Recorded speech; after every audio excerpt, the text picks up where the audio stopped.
Many times people will ask me why, when they choose to apply a filter in the Photoshop Filters category to a selected object in Illustrator, why these are ghosted out.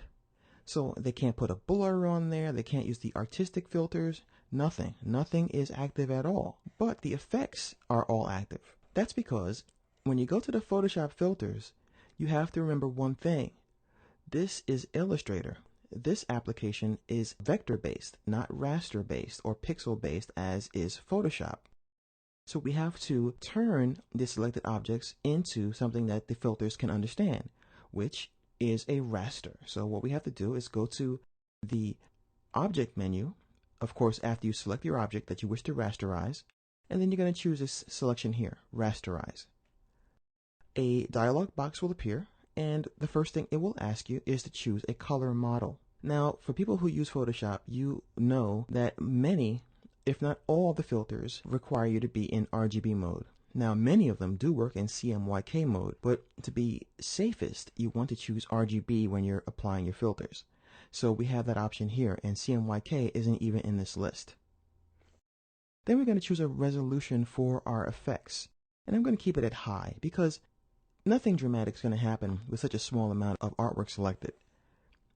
Then I can choose a background. Now I'm going to choose white to show you what happens. I'm going to click OK. And we get this horrible blocky white thing in the background of our artwork. But if we look carefully, you can see that the spheres have been indeed rasterized. We see the little jaggy edges. So let me zoom out again. And I'm going to now undo this. And I'm going to go back to the Object menu, choose Rasterize.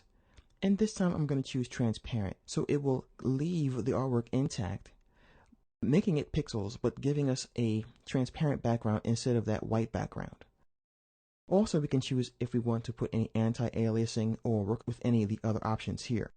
Normally, I just choose Transparent and a resolution and click OK. Once again, the artwork has been rasterized. Look at the difference between the vector lines and the raster lines of our new spheres. Let me zoom out once again and zoom in on this artwork. Now, these filters are available. See that? Now we can apply a blur and any of the other options in here. So I'm going to choose to put a Gaussian blur on these spheres. And I can always hit the minus sign to get the artwork into view. And I can apply a radius for the effect. So I'll make it nice and soft. 11 pixels is great. And now we have applied in Illustrator a nice soft effect on our Illustrator artwork.